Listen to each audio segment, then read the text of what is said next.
Salí del hotel a las 9 de la mañana con una lista de 3 cosas que quería hacer ese día. Para las 11 ya había perdido la lista, caminado en la dirección equivocada durante 40 minutos y entrado por accidente a una boda. No una boda grande en una iglesia, una boda pequeña en el patio de un restaurante, con flores blancas en todas las mesas, y un señor con micrófono que me miró directamente cuando entré por la puerta equivocada. Me disculpé, salí rápido, y me quedé parado en la acera sin saber exactamente hacia dónde ir. ¿Qué pasó? Te lo cuento ahora. Hola, soy Carlos. Bienvenido a Learn with Spanish Stories, el podcast donde practicas español con historias de la vida real. Hoy te voy a contar la historia de Rodrigo, un hombre de 35 años que llegó solo a una ciudad que nunca había visitado, sin planes fijos y con todo un día libre por delante. Una historia sobre perderse con intención, sobre descubrir que los errores de navegación a veces llevan a los mejores lugares, y sobre lo que pasa cuando decides dejar de controlar todo y simplemente caminar. Rodrigo había llegado a esa ciudad la noche anterior por razones de trabajo. Tenía una conferencia que empezaba al día siguiente y terminaba en 3 días, pero ese primer día era completamente libre. Sin reuniones, sin presentaciones, sin agenda. Su jefe le había dicho que aprovechara para conocer la ciudad, y Rodrigo había asentido con la intención de quedarse en el hotel trabajando en su computadora como hacía siempre que viajaba solo. Pero esa mañana, algo fue diferente. Se despertó temprano. Miró el techo del cuarto de hotel durante varios minutos y pensó que si se quedaba adentro iba a arrepentirse. La ciudad afuera de la ventana tenía luz buena, el tipo de luz de mañana que hace que todo se vea más interesante de lo que probablemente es. Se duchó, se vistió, bajó a desayunar y salió a la calle sin mapa y sin ruta planeada. La ciudad era de tamaño mediano, con un centro histórico conocido por sus edificios coloniales y una zona costera que quedaba a unos 20 minutos caminando desde el hotel. Rodrigo había leído algo sobre ella en el avión la noche anterior, lo suficiente para saber que había un mercado central famoso, un malecón con restaurantes de mariscos y un museo de arte que según las reseñas valía la pena aunque no fuera muy grande. Decidió ir al mercado primero. Buscó la dirección en su teléfono, memorizó más o menos el camino y guardó el teléfono en el bolsillo con la intención de no sacarlo en un buen rato. Eso fue lo primero que salió diferente de lo planeado. Sin el teléfono en la mano, Rodrigo caminó con más atención de lo habitual. Miraba los edificios, leía los nombres de las calles, observaba a la gente que pasaba. En la tercera cuadra dobló a la derecha cuando debía haber doblado a la izquierda. Y para cuando se dio cuenta ya estaba en una calle que no reconocía con ninguna referencia visual del camino que había memorizado. En lugar de sacar el teléfono de inmediato, decidió seguir caminando una cuadra más para ver si algo le resultaba familiar. No resultó familiar nada. Siguió otra cuadra. Tampoco. Para la quinta cuadra estaba oficialmente perdido en una zona residencial tranquila con casas de colores, macetas en las ventanas, y un perro que lo miraba desde una reja con expresión de no entender qué hacía ese señor con cara de turista en esa calle. Fue entonces cuando entró por error al restaurante de la boda. Había visto una puerta abierta, había supuesto que era una cafetería y había entrado sin leer el letrero que claramente indicaba que era un evento privado. El señor del micrófono lo miró. Los novios lo miraron. Aproximadamente 40 personas sentadas en mesas con flores blancas lo miraron. Rodrigo dijo, «Perdón 2 veces», salió hacia atrás y respiró profundo en la acera. Sacó el teléfono. Buscó su ubicación. Estaba a 12 minutos caminando del mercado, pero en dirección completamente opuesta a donde había estado caminando. Sonrió solo, sin querer, porque la situación era suficientemente absurda como para resultar graciosa. Siguió las indicaciones del mapa durante exactamente 4 minutos antes de guardar el teléfono de nuevo. Había entendido la dirección general y prefería caminar observando que caminar mirando una pantalla. Llegó al mercado central 20 minutos después, con un pequeño rodeo innecesario por una plaza que no estaba en su plan original, pero que tenía una fuente muy bonita en el centro, y un grupo de músicos tocando algo que Rodrigo no reconoció, pero que le gustó. El mercado era exactamente lo que esperaba, y al mismo tiempo completamente diferente. Esperaba un lugar ordenado con puestos bien organizados. Encontró un laberinto de pasillos estrechos, olores superpuestos de especias, flores y comida recién hecha. Y un nivel de actividad y ruido que al principio fue abrumador, y que al cabo de 10 minutos, empezó a parecerle fascinante. Caminó despacio entre los puestos sin comprar nada al principio, solo mirando. Había puestos de frutas con nombres que no conocía, puestos de telas con colores intensos, puestos de comida preparada donde varias señoras cocinaban al mismo tiempo en espacios diminutos, con una eficiencia que Rodrigo encontró completamente admirable. En uno de los pasillos del fondo, una señora de unos 70 años lo llamó desde su puesto con un gesto de la mano. Vendía jugos naturales en vasos de plástico. Le preguntó si quería probar algo.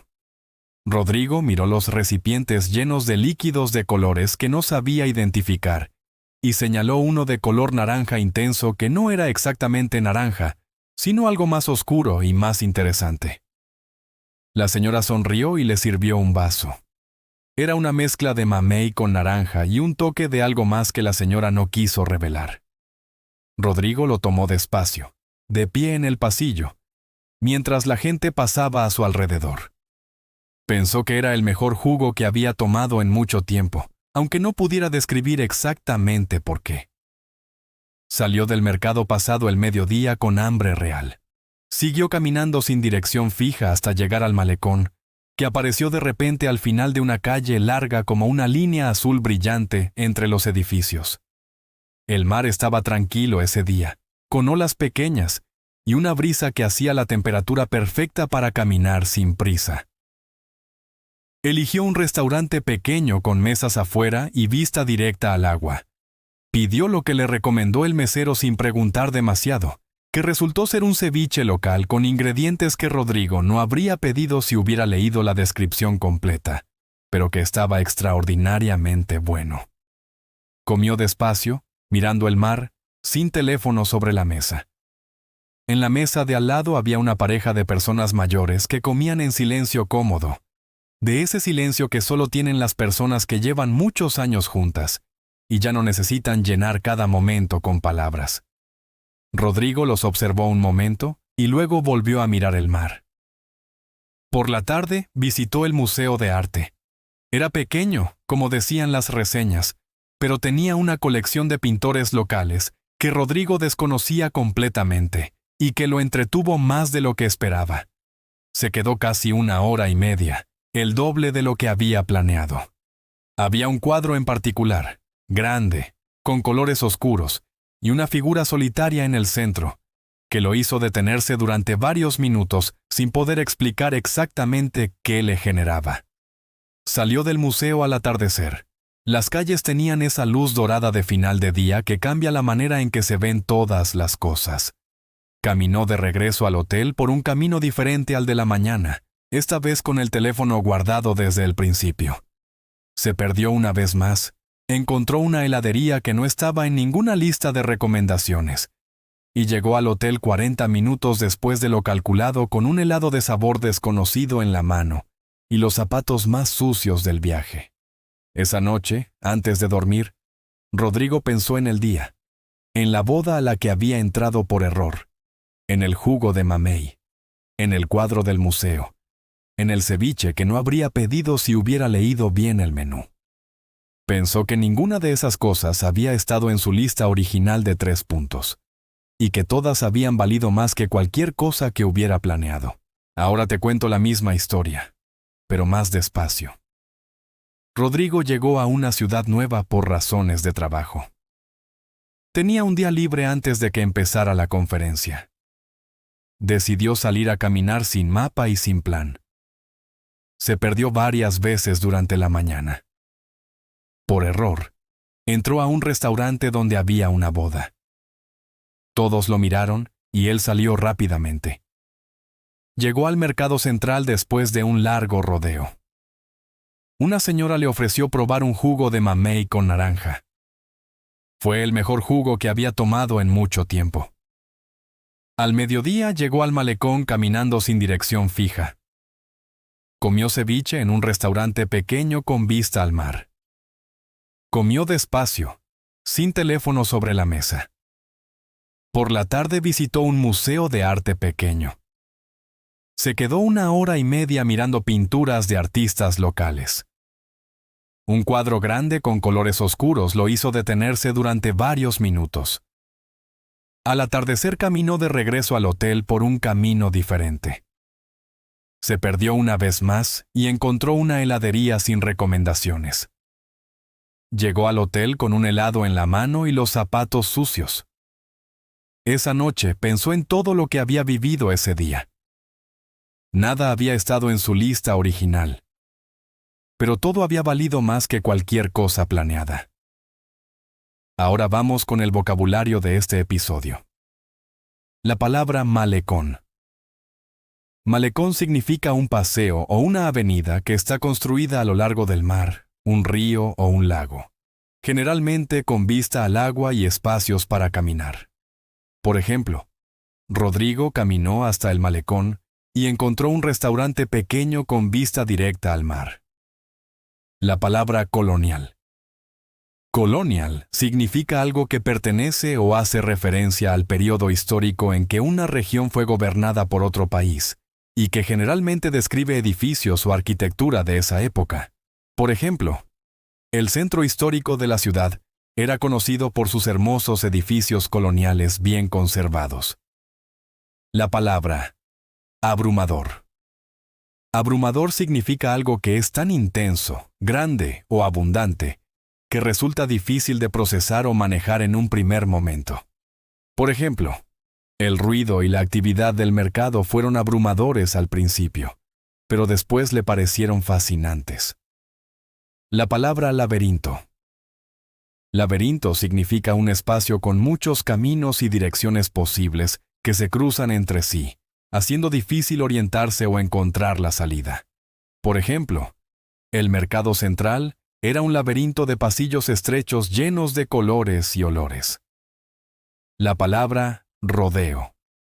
Rodeo significa un camino más largo del necesario para llegar a un lugar, ya sea porque uno se equivocó o porque decidió tomar una ruta diferente. Por ejemplo, Rodrigo llegó al mercado después de un pequeño rodeo por una plaza con una fuente muy bonita. La palabra reseña. Reseña significa una opinión o evaluación escrita sobre un lugar, un producto, una película o un libro, generalmente publicada en Internet para ayudar a otras personas a decidir. Por ejemplo, el Museo de Arte tenía buenas reseñas en Internet, aunque no fuera muy grande. La palabra atardecer. Atardecer significa el momento del día en que el sol empieza a bajar hacia el horizonte, y el cielo toma colores cálidos como el naranja, el rosa y el dorado. Por ejemplo, Rodrigo salió del museo al atardecer, y las calles tenían una luz dorada muy bonita. La palabra diminuto. Diminuto significa algo extremadamente pequeño, mucho más pequeño de lo normal o de lo esperado. Por ejemplo, las señoras cocinaban en espacios diminutos dentro del mercado con una eficiencia impresionante. Ahora tengo una pregunta para ti. Cuando llegas a una ciudad nueva, ¿prefieres planear todo con anticipación o te gusta explorar sin rumbo fijo como Rodrigo? Escribe tu respuesta en los comentarios. I'd love to read your answer. Gracias por escuchar. Soy Carlos y nos vemos en el próximo episodio de Learn with Spanish Stories.